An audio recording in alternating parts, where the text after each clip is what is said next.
കർത്താവിൻ്റെ മഹത്വമുള്ള നാമം വാഴ്ത്തപ്പെടുമാറാകട്ടെ. അനുഗ്രഹീതമായ ഈ നല്ല പ്രഭാതത്തിനായിട്ട് കർത്താവിന് സ്തോത്രം ചെയ്യുന്നു. ഈ പ്രഭാത സന്ദേശം കേൾക്കുന്ന എല്ലാ പ്രിയപ്പെട്ടവർക്കും വീണ്ടും വരുന്നവനായ ക്രിസ്തയേശുവിൻ്റെ നാമത്തിൽ എൻ്റെ പ്രഭാത വന്ദനങ്ങളെ നിമിഷം അർപ്പിക്കുകയാണ്. പ്രാർത്ഥനയോടും ദൈവാശ്രയത്തോടും കൂടി ഈ സന്ദേശത്തിലേക്ക് നിങ്ങളുടെ ശ്രദ്ധയെ തിരിക്കുന്നു.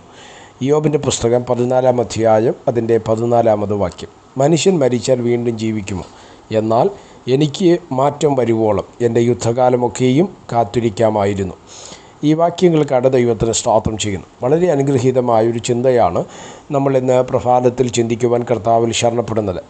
ഇവിടെ യോബിൻ്റെ പുസ്തകം 14-ാം അധ്യായത്തിൽ നടക്കപ്പെടുന്ന ഒരു പരാമർശമാണ് നമ്മൾ ഇന്ന് പ്രഭാതത്തിൽ ചിന്തകൾക്കായിട്ട് വായിച്ചത്. മനുഷ്യൻ മരിച്ചാൽ വീണ്ടും ജീവിക്കുമോ? അതൊരു ചോദ്യമാണ് അല്ലേ. ഒരിക്കലും വീണ്ടും ജീവിക്കാൻ കഴിയാത്ത വിധമുള്ള ഒരു വേർപിരിയലാണ് മരണമെന്ന് പറയുന്നത് അല്ലേ. ഒരിക്കലും ആർക്കും തിരിച്ച് റീജോയിൻ ചെയ്യിപ്പിക്കാൻ കഴിയാത്ത രീതിയിൽ അകന്നു പോകുന്ന ഒരു ബന്ധമാണ് മരണം എന്നുള്ള ഒരു വിഷയം. അതൊരിക്കലും ആർക്കും നമുക്കെല്ലാവർക്കും പലപ്പോഴും അംഗീകരിക്കാൻ പോലും നമുക്ക് പലപ്പോഴും പറ്റത്തില്ല അല്ലേ. കാര്യം എന്തെന്നറിയാമോ? കാര്യം നമുക്ക് പ്രിയപ്പെട്ടവരോ നമുക്ക് വേണ്ടപ്പെട്ടവരൊക്കെ മരണത്തിലൂടെ നമ്മളിൽ നിന്ന് മാറ്റപ്പെടുന്ന സമയത്ത് അത് നമുക്കൊരിക്കലും ചിന്തിക്കാൻ കഴിയുന്ന ഒരു കാര്യമല്ല അല്ലേ. സ്തോത്രം. എന്നാൽ ഇവിടെ നമ്മൾ പരാമർശിക്കുന്ന ഒരു തിരുവചന ചിന്ത നിങ്ങൾ ശ്രദ്ധിക്കണം. എന്നാൽ എനിക്ക് മാറ്റം വരുവോളം എൻ്റെ യുദ്ധകാലമൊക്കെയും കാത്തിരിക്കാമായിരുന്നു. സ്തോത്രം. എന്നാൽ യോബിൻ്റെ പുസ്തകത്തിനകത്ത് ഈ പരാമർശം നടക്കപ്പെടുമ്പോൾ പറയുന്ന അനുഗ്രഹീതമായൊരു ചിന്തയാണ് സ്തോത്രം. എനിക്ക് മാറ്റം വരുവോളം ഈ യുദ്ധകാലമൊക്കെയും ഞാൻ കാത്തിരിക്കാമായിരുന്നു. എന്താ അതിൻ്റെ അർത്ഥം? മരണത്തിന് ശേഷം ഒരു ജീവിതം ഇല്ല എന്നുള്ളത് സത്യമാണ്. പക്ഷേ എനിക്കൊരു മാറ്റം വരും എന്ന് പറഞ്ഞാൽ എന്തോ അതിൻ്റെ അർത്ഥം? യോബിൻ്റെ ജീവിതത്തിൻ്റെ സാഹചര്യങ്ങളോടുള്ള ബന്ധത്തിൽ നമ്മൾ ശ്രദ്ധിക്കപ്പെടേണ്ട ഒരു കാര്യമാണ്. മരണത്തിന് തുല്യമായ കഷ്ടതയിലൂടെ കടന്നു പോകുന്ന ഒരു മനുഷ്യനായിരുന്നു യോബ് അല്ലേ. ഭാര്യ തള്ളിപ്പറയുന്നു. സ്തോത്രം. മക്കൾ മരണപ്പെടുന്നു.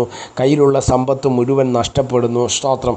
ശരീരം മൊത്തം വ്രണം ബാധിക്കപ്പെട്ടവൻ, അല്ലെങ്കിൽ പുഴു ശരീരത്തിലേക്ക് പുഴു വരിക്കത്തക്ക രീതിയിൽ അവൻ്റെ ശരീരം മാറുകയാണ് എന്ന് പറഞ്ഞാൽ മരിക്കുന്നതിന് തുല്യം. ഇല്ലെങ്കിൽ മരണം ശ്വാസം പോയിട്ടില്ല, അല്ലെങ്കിൽ ജീവനുണ്ട് എന്നുള്ളത് മാത്രമേ ഉള്ളൂ. അത്രയ്ക്കും കഷ്ടത, അത്രയ്ക്കും വേദന ശരീരത്തിലും മനസ്സിലും ഒരുപോലെ അനുഭവിച്ചൊരു മനുഷ്യൻ. ഇല്ലെങ്കിൽ ചുറ്റിലും നോക്കി നിൽക്കുന്നവർ ഒരുപക്ഷെ പറഞ്ഞു കാണും, ഈ മനുഷ്യൻ ഇനി ഒരിക്കലും കയറി വരത്തില്ല, ഈ മനുഷ്യൻ ഇനി ഒരിക്കലും ഒരു ജീവിതം ഉണ്ടാകത്തില്ല എന്ന് ചിന്തിച്ച മേഖലകൾ അവിടെ കാണാം. പക്ഷേ യോബ് എന്ന ദൈവമനുഷ്യൻ പറഞ്ഞു, ഒരു മനുഷ്യൻ മരിച്ചാൽ വീണ്ടും ജീവിക്കുമോ? ഇല്ല.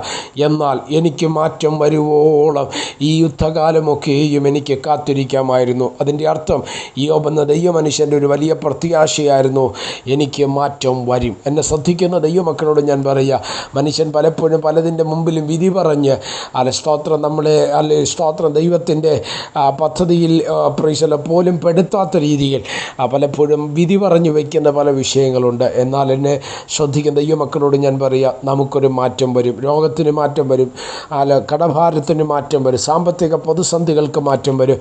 ഇന്ന് നീ അനുഭവിക്കുന്ന എല്ലാ വേദനകൾക്കും ഒരു മാറ്റം വരുത്തുവാൻ കഴിയുന്ന ഒരു ദൈവമുണ്ട്. അതുകൊണ്ട് എന്നെ ശ്രദ്ധിക്കുന്ന ദൈവമക്കളെ, ഒരു ജീവിതത്തിൽ നിശ്ചയമായിട്ടും ഒരു മാറ്റം സംഭവിപ്പാൻ തക്കവണ്ണം ഇടയാകും. ആ മാറ്റം ദൈവം കൽപ്പിക്കും. ദൈവം അതിനായിട്ട് നമ്മളെ സഹായിക്കട്ടെ. പ്രാർത്ഥിക്കാം. പരിശുദ്ധനായ ദൈവമേ, സ്വർഗീയ പിതാവേ, സന്ദേശത്തിനായിട്ട് സ്തോത്രം. ഈ സന്ദേശം കേൾക്കുന്ന എല്ലാ പ്രിയപ്പെട്ടവരെ തൃക്കരങ്ങൾ തരുന്ന ഒരു മാറ്റം ഞങ്ങളുടെ ജീവിതത്തിൽ, ആത്മീയ ഭൗതിക ജീവിതത്തിനകത്തൊരു വലിയ മാറ്റത്തെ അവിടെ നിന്ന് കൽപ്പിക്കേണ്ടതിനായി പ്രാർത്ഥിക്കുന്നു. എല്ലാ മഹത്വവും കർത്താവിന് യേശു ക്രിസ്തുവിൻ നാമത്തിൽ പ്രാർത്ഥന കേൾക്കണം. സ്വർഗീയ നല്ല പിതാവേ, ആമേൻ. എല്ലാവരെയും ദൈവം അനുഗ്രഹിക്കട്ടെ. God bless you.